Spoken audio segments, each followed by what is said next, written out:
ગુજરાત આ પ્રગતિની રાહ પર જઈ રહ્યું છે ત્યારે કૃષિ ક્ષેત્રે મેં કહ્યું એમ 2010માં સ્વર્ણિમ જયંતિ ઉજવતા હોઈએ ત્યારે મારા કિસાન ભાઈઓને હું અર્જ કરું છું, હું વિનંતી કરું છું, કિસાન ભાઈઓ મારી વાતમાં ભરોસો કરો, આવો એક મને નાનકડી મદદ કરો, આપ ટપક સિંચાઈનો સ્વીકાર કરો. આપની ખેતી સુધરશે, આપની જમીન સુધરશે, આપના પાકમાં વધારો થશે. હું વિશ્વાસથી કહું છું કે ગુજરાતની આવતીકાલ સુધરશે, આપની આવનારી પેઢીનું ભાગ્ય સુધરશે. એટલે હું આજના આ પવિત્ર દિવસે આ તિરંગા ઝંડાની નીચે ઉભો રહીને ગુજરાતના મારા લાખો કરોડો કિસાનોને અર્જ કરું છું, વિનંતી કરું છું કે આપ ટપક સિંચાઈના અભિયાનને વધાવી લો, આપ ટપક સિંચાઈના અભિયાનને ઉપાડી લો. પાણી બચશે, ઉર્જા બચશે, આવનારી પેઢીઓનું માનવજાતનું કલ્યાણ થશે. આ કલ્યાણનો માર્ગ છે, આ વિકાસનો માર્ગ છે, આ પ્રગતિનો માર્ગ છે. એમાં આપણે જો અને તોડમાંથી હવે બહાર આવીએ. સમયની માંગ છે, એક મોટો કૂદકો લગાવીએ. ગયા 1-1.5 વર્ષના અભિયાને પરિણામ આપ્યું છે. ભૂતકાળની અંદર માંડ 1000-2000 હેક્ટર ધરતી પર સુધી આપણે પહોંચી શક્યા હતા. આજે લાખ સુધી પહોંચ્યા છીએ, પરંતુ વાત એટલેથી અટકવી નથી. મારે તો ગુજરાતની એકે એક ઇંચ ધરતી પર આ સુવિધા વિકસાવવી છે. અને આ એક માનવ જાતનું તો કલ્યાણ છે, આપણા પરિવારનું પણ કલ્યાણ છે. અને તેથી આ અભિયાનની અંદર આપ જોડાઓ એવી મારી આપની પાસે અપેક્ષા છે. ભાઈઓ બહેનો, આ રાજ્ય નિર્મળ ગુજરાતનું એક અભિયાન ઉપાડ્યું હતું. ધીરે ધીરે લોકોનો સ્વભાવ બને એના માટેનો પ્રયાસ આદર્યો હતો. અને આ નિર્મળ ગુજરાતના અભિયાનનું પરિણામ કેવું આવ્યું? ભારત સરકારના આંકડા પણ કહે છે કે ગુજરાતમાં 2 વર્ષ પહેલા જે નિર્મળ ગુજરાતનું અભિયાન ચલાવ્યું, ઠેર ઠેર સ્વચ્છતાનું અભિયાન ચલાવ્યું, સ્વચ્છતા માટે જાગૃતિ લાવ્યા, પ્રજાએ એમાં સાથ સહકાર આપ્યો, એના પરિણામે ગયા 3 વર્ષ લગાતાર વરસાદ રહ્યો હોવા છતાંય બીમારીનું પ્રમાણ 40% ઘટાડો થયો. આપ વિચાર કરો, 40% બીમારીનું પ્રમાણ ઘટે એનો અર્થ એ કે રિક્ષાવાળો 2 દિવસ માંદો ન પડે તો એની રિક્ષા 2 દિવસ ચાલે, એના ઘરમાં ચૂલો સળગે, એના ભૂલકાઓને ભોજન મળે. બીમારીથી બચવાથી ગરીબનું ભલું થતું હોય છે, ઝૂંપડપટ્ટીમાં રહેનારનું ભલું થતું હોય છે. આપણે સ્વચ્છતા રાખીને ગરીબની સેવા કરી શકતા હોઈએ છીએ. આપણે સ્વચ્છતાના અભિયાનને આગળ વધારીએ.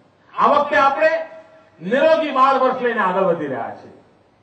સમગ્ર દેશમાં કુપોષણની ચર્ચા છે, પરંતુ આ કુપોષણની ચર્ચાનો જવાબ શોધવો કે નહીં શોધવો, આ ગુજરાતે એનો જવાબ શોધ્યો છે.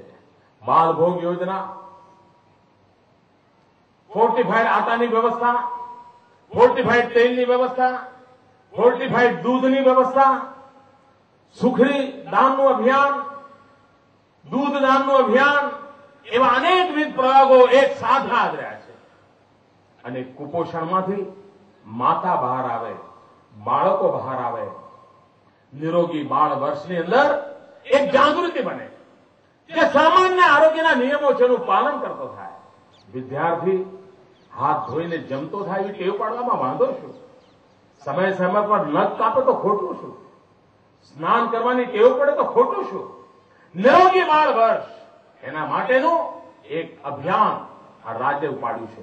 હું સૌ નાગરિકોને વિનંતી કરું છું, અગર જો આપણું બાળક તંદુરસ્ત હશે તો આપણું આવતું કાલ ગુજરાત તંદુરસ્ત હશે.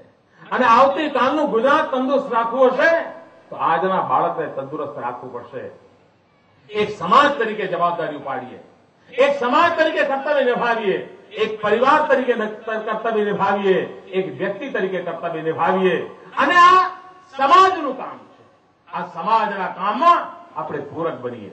રાજ્ય ઔદ્યોગિક વિકાસ કરે, રાજ્યની આર્થિક સ્થિતિ સુધરે, રાજ્યમાં માળખાકીય સુવિધાઓ થાય, એ થવાનું છે. પણ મને માનવ સૂચકાંકના વિકાસમાં રસ છે. હ્યુમન ડેવલપમેન્ટ ઇન્ડેક્સ દુનિયાના સમૃદ્ધ દેશોની તુલનામાં કેવી રીતે પહોંચીએ એના માટેનું એક અભિયાન ઉપાડવું છે.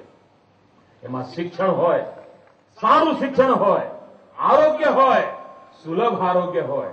આપણે આ રાજ્યની અંદર 108 ની સેવા શરૂ કરી. આખા ગુજરાતમાં મેં જોયું છે કે પહેલા લોકો મળવા આવતા હતા તો કહેતા હતા કે સાહેબ અમને સારો પેવર રોડ આપો. પહેલા લોકો આવતા હતા તો કહેતા હતા કે સાહેબ અમને એક મોટી હોસ્પિટલ આપો. આજકાલ હું જોઉં છું કે મને લોકો મળવા આવે તો કહે છે કે સાહેબ બાકી બધું ઠીક, પહેલા 108 આપો. આ આટલા ટૂંકા ગાળામાં 108 આજે કીર્તિ કમાણી છે. સેંકડો લોકોની જિંદગી બચાવી છે. આજે જ્યારથી 108 શરૂ કરી અને એને જે કોલ આવ્યા છે એનો હિસાબ લગાવું છું તો 13-14 મિનિટમાં તો સેવા ઉપલબ્ધ કરાવી દીધી છે. અને ભાઈઓ બહેનો, આ વર્ષની અંદર હું આખા ગુજરાતને 108ની સેવાથી સજ્જ કરી દેવાના મક્કમ નિર્ધાર સાથે આગળ વધી રહ્યો છું. રાજ્યના જે ભાગોમાં આ 108 સેવા હજુ પહોંચી નથી ત્યાં પણ ટૂંક સમયમાં પહોંચવાની છે.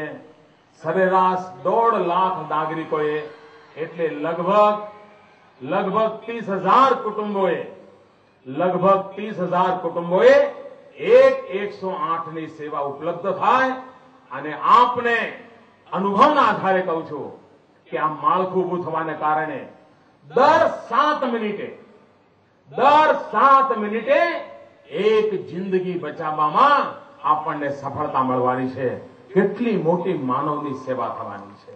આવા એક નવા કામો, એક નવા ક્ષેત્રોમાં પહોંચવા માટેનું આ રાજ્ય સરકારે અભિયાન ઉપાડ્યું છે.